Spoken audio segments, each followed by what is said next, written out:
आप देख रहे हैं सूर्य तरंग न्यूज। राष्ट्रीय शिक्षक पुरस्कार 2026 के लिए देश भर से 48 शिक्षकों का चयन किया गया है। मध्य प्रदेश से सीधी के शिक्षक शैलेंद्र प्रताप सिंह और भोपाल की डॉक्टर अर्चना शुक्ला को इस प्रतिष्ठित सम्मान के लिए चुना गया है। शिक्षिका डॉक्टर अर्चना शुक्ला ने बताया कि उनके स्कूल के कई विद्यार्थी आर्थिक रूप से कमजोर और वंचित पृष्ठभूमि से आते हैं। इसके बावजूद इन बच्चों में प्रतिभा और आगे बढ़ने की काफी क्षमता है। उन्होंने कहा कि यदि बच्चों की जरूरतों को ध्यान में रखते हुए पढ़ाने के तरीकों में कुछ बदलाव किए जाएं, तो उनके सीखने और प्रदर्शन में बड़ा सुधार लाया जा सकता है। उन्होंने विद्यार्थियों की क्षमता को पहचान कर उन्हें बेहतर अवसर और अनुकूल शिक्षण वातावरण देने पर जोर दिया। राष्ट्रीय शिक्षक पुरस्कार के लिए मध्य प्रदेश से 2 शिक्षकों का चयन प्रदेश के शिक्षा क्षेत्र के लिए गौरव की बात माना जा रहा है। पास जो विद्यार्थी आते हैं वो पिछड़े वर्ग से आते हैं और ऐसे विद्यार्थी हैं जो इकोनॉमिकली उतने स्टेबल नहीं है, पर इन बच्चों में पोटेंशियल बहुत होता है। तो हमें ऐसा लगता है कि हम अपने पढ़ाने की शिक्षा विधि जो है उसको थोड़ा सा अगर चेंज करते हैं तो उससे इन बच्चों में काफ़ी इंप्रूवमेंट होता है। मुझे लगभग 16 साल इस जॉब में हो गए हैं, गवर्नमेंट जॉब में, और इन 16 सालों में मेरा जो पढ़ाने की विधि है वो है प्रोजेक्ट बेस्ड लर्निंग।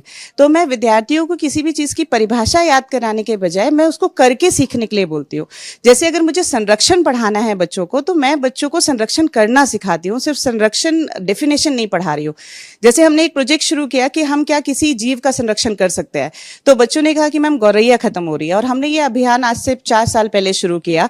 और गौरैया के लिए क्यों खत्म हो रही है, उसका वैज्ञानिक कारण क्या है, फिर उसके लिए हमने नेस्ट बॉक्सेस बनाए, और वो नेस्ट बॉक्सेस आज सिर्फ मध्य प्रदेश में नहीं बल्कि भारत के लगभग 8 राज्यों में यहाँ से हम लोग भेजते हैं।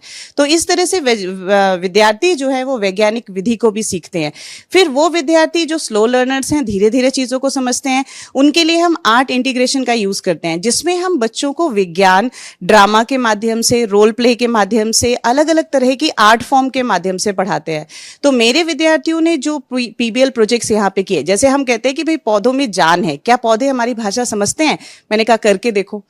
क्या हमारे यहाँ जो बीज है उसको इस तरह से काली पन्नी में भर के फेंक देना सही है? नहीं, वो कचरा नहीं है। तो उसके लिए क्या किया जाए, तो हमारे स्कूल में डस्टबिन है और साथ में सीड बिन भी है, तो बीज उसमें डाले जाते हैं। तो इस तरह से बच्चों को पर्यावरण से हमने जोड़ा।